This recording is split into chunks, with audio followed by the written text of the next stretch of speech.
Welcome back to the Black Pill. It's time for another error about psychology misconception.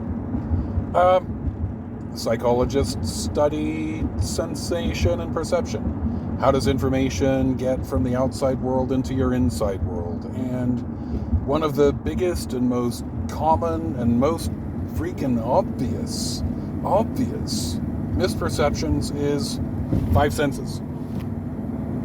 How many senses do you have? More than 5. More than 6. I know you like ESP people, the bad critical thinking crowd with the clairvoyance and the whatever. Well, by definition, even if you could demonstrate an extra sensory perception, it wouldn't be a sense, right? It's in the name. Okay. What do you mean by sense? We're going to skip over that for a second. We're going to come back to it. But how you answer the question actually really matters for how many senses does a typical human being have. Okay. Let's start with what senses can we name? Sight or vision, hearing or audition, taste, gustation, smell, olfaction, and touch. Touchation? Well, this one doesn't fit the pattern. How many different senses is touch? What can you detect about the environment from your skin? Okay, pressure.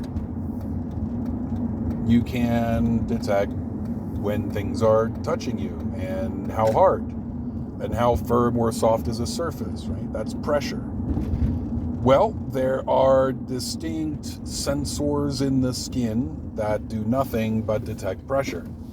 And then there's a region in the brain that does nothing but interpret that data from the environment and tell you what you're in contact with. Okay. What else can you detect through your skin? Well, you can detect temperature, right?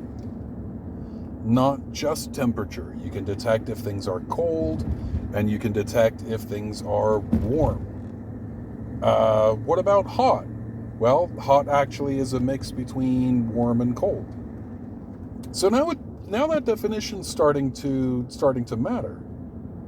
To call a thing a sense, what I'm going to say today for this purpose is it has a collection apparatus, right? It has a thing, a cell, a nerve ending that collects this particular kind of data from the environment.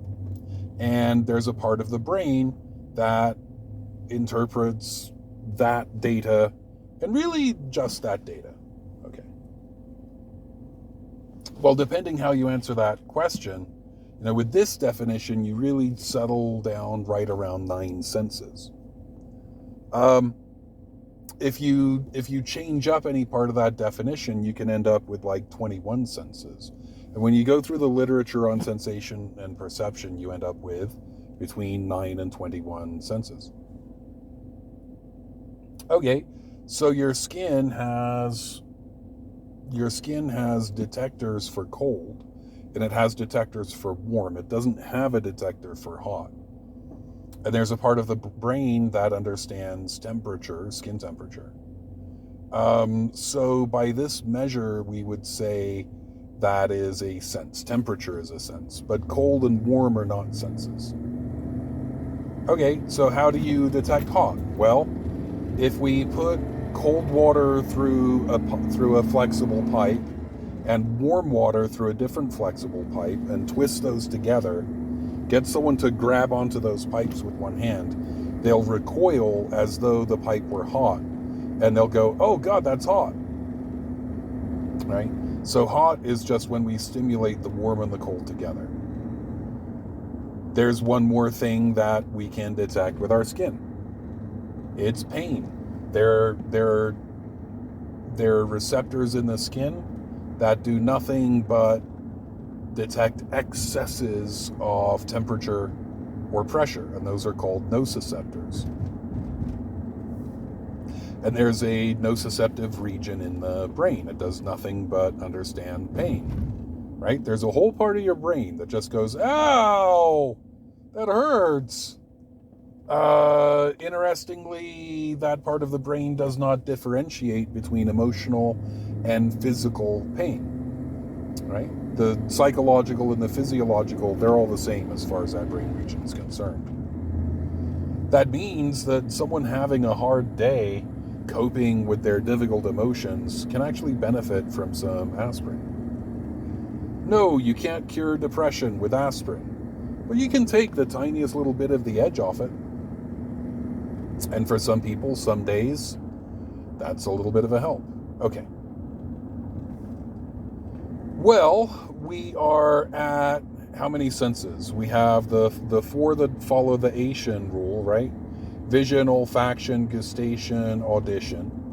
And then our skin does three different things. It's giving us pressure, temperature, and pain. So we're at 7. We're not even really trying very hard. Okay, so what's another perfectly obvious sense that we have that everybody knows that we have? How about balance?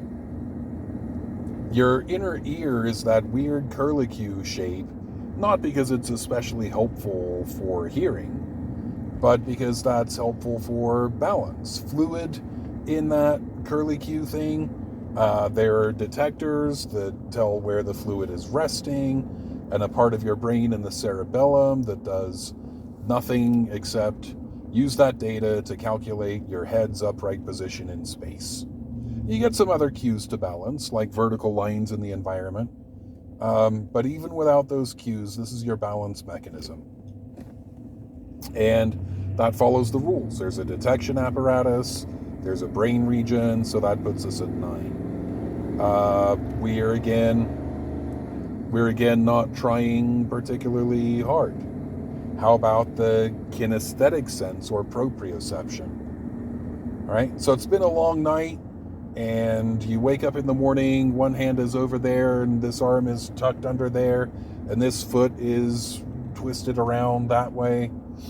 And you wake up and you just know where all of your body parts are. You don't have to look at the mirror on the ceiling to know your body configuration. You just know it. All right, that's proprioception. And that does not have a distinct collection apparatus. The ordinary nerves in your skin are doing this work of knowing where they are, pressure on the joints and so on. And the sensory cortex is figuring that out, but we probably would not say this is a sense, and that leads us at 9. See, that definition really matters. That really matters. Really what I want to leave you with is the fact that it's terribly, painfully, absurdly obvious that we have more than 5 senses. Without getting into the woo-woo shit, right? We clearly, definitively have more than 9 senses. Maybe as many as 21, depending how you want to define it. But any definition that rules in hearing and vision also rules in balance, okay? And pain and temperature. So, kind of the point of doing this little mini-series on psychological misperceptions is to just keep pushing on the fact that there is stuff that you believe that is obviously false, that if you thought about it critically for 15 seconds, you would know is obviously false. I'm just inviting you into uncertainty. What else do you believe? What else do you believe with no basis because your kindergarten teacher told it to you and the guy on the weather station says it in passing? This has been the Black Pill. Okay, bye.